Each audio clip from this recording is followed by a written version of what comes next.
Tonight on the sideline, we take a look at the weeks that were for the men's and women's soccer team, plus the women's volleyball team invades New York, and we'll finish up with the Courthouse Tavern Case of the Week. All that and more next.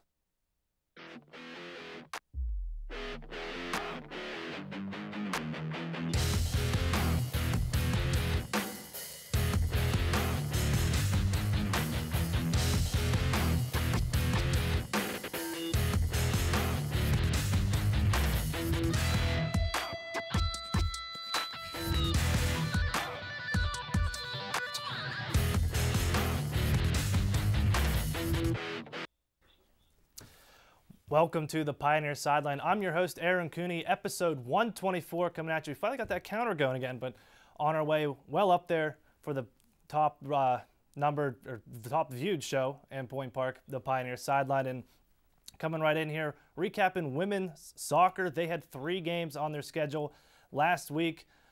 Technical difficulties, we could not get any highlights for you, but we brought the scores and we got the analysis for you and take a look at that week that was. First game last Tuesday, Point Park taking on Carlo.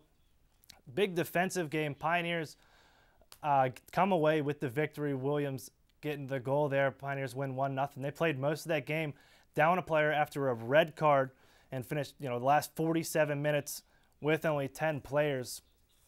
So Point Park riding a bit of a win streak in the AMC, 3-game win streak, and that Wednesday they would take on an out-of-conference opponent, Salem International. Get the win there as well. Pioneers just rolling at this point. 3-1 is the score there. 4-game win streak now for the Pioneers. Something women's team just had a tough time stringing together wins in the past, and now rattling off 4 straight just like that. Move the record up to 4-5 with the 3-1 win. And that brings us to this past Friday, where the Pioneers were taking on a nationally ranked in the NAIA number 13 Houghton squad.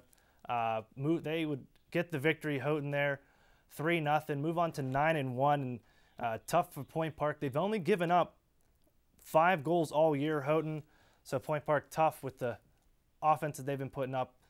Tough for them to get on the board, and they drop to 4-6, now 3-2 in the AMC. I'm going to go ahead and bring in our women's soccer analyst, Kelly Reed. And Kelly, we talked about a look ahead at this week, 2 weeks, or last show, and you said 1-1. I missed a game there, but 2-1, another solid week for the Pioneers. Oh yeah, definitely.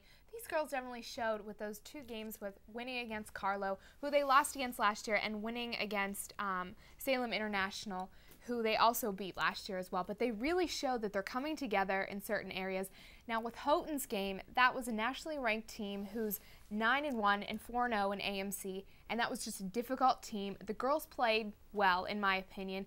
The only problem was with their offense not getting that goal into the net is what they needed.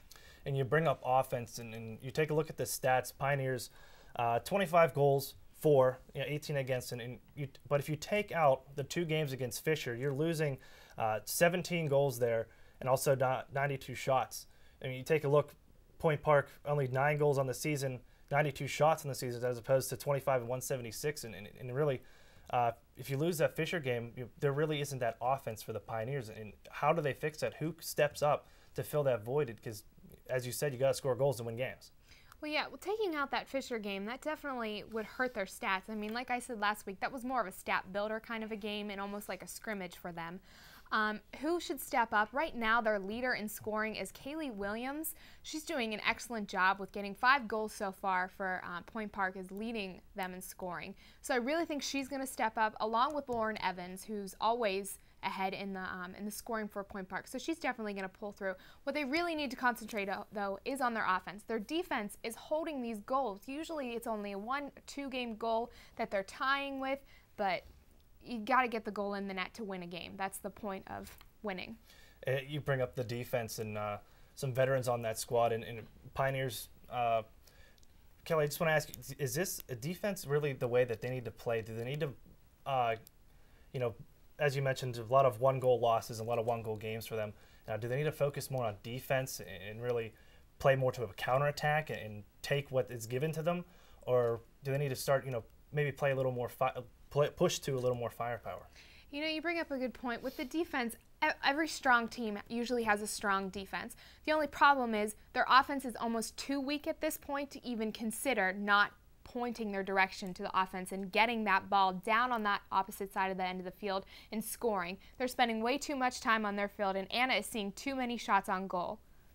Yeah, Anna Shaw doing what she can there in net. But Pioneers, one game this week, take on at Damon Saturday, October 8th, and Kelly, as we can bring up the standings here. Damon, another team in the top, or in that top of the AMC standings, sitting at number 2. You notice Walsh with the asterisk. Walsh cannot compete in the AMC playoffs.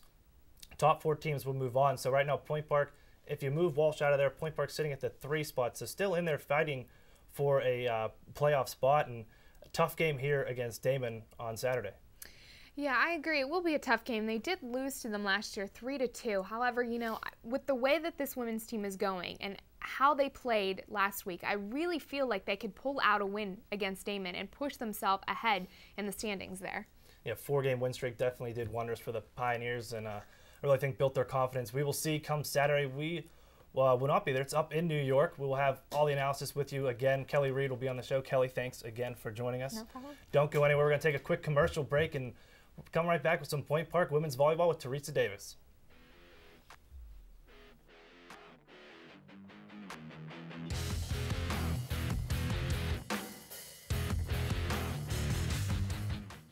Josh,